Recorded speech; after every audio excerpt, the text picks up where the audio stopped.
જય જવાન જય કિસાન. આમ તો અમે ગૌ પ્રેમી છીએ, પણ આજે અમારે પુત્રવધુ તેજલનો જન્મદિવસ હતો અને અમે ગૌશાળાની મુલાકાત લેવાનું નક્કી કર્યું. એમનો પણ આગ્રહ હતો અને ખરેખર આજે અમે ધન્ય થઈ ગયા જે ભાભરની જલારામ ગૌશાળાની મુલાકાત લીધી. ગુજરાતની સૌથી મોટી ગૌશાળા કહી શકાય અને હોસ્પિટલ તો ભારતની સૌથી મોટી હોસ્પિટલ. લગભગ આમાં રોજનો ખર્ચો 7 લાખ રૂપિયા છે. 10 લાખ રૂપિયા રોજનો ખર્ચો છે. અને ગાયો કેટલી છે? 12,500 અમારી ગાયો છે અત્યારે. એવરીડે 25 થી 30 બીમાર ગાયો આવે છે.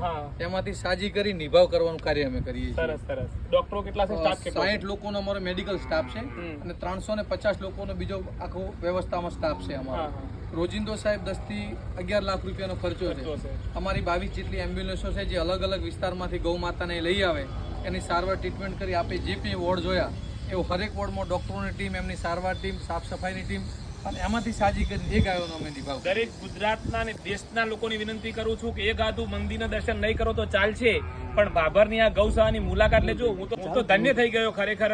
દરેક લોકોને વિનંતી કરું છું કે એક આધા મંદિરમાં ગુજરાતના દર્શન નહીં કરો તો ચાલશે, પણ અમારા ભાભરનું જે આ ગૌશાળાની અવશ્ય એકવાર મુલાકાત લેજો. એટલી ચોખ્ખાઈ ખરેખર કોઈ ખેડૂત ઘરે પણ ના રાખી શકે એવી ચોખ્ખાઈ. દરેક વોર્ડ વાઇઝ અલગ અલગ સ્ટાફ, અલગ અલગ ડોક્ટર. ખરેખર હું મારી જાતને ધન્ય અનુભવું છું અને ખરેખર આજના આધુનિકરણ લોકોને વિનંતી કરું છું કે જન્મદિવસ હોય, કોઈ પણ ખર્ચા હોય તો સાહેબ એ તમે ગૌ માતામાં દાન આપીને તમે કરી શકો છો. બહુ તમને પુણ્ય મળશે. અને દરેક ટ્રસ્ટીઓને અને દરેક જે કર્મચારીઓને ખૂબ ખૂબ અભિનંદન મારા તરફથી. ગૌ માતા અને પરમાત્મા તમારું ખૂબ જલારામ બાપા ખૂબ તમને શરતી કળા આપે એવી મારી શુભકામનાઓ. જય જવાન જય કિસાન.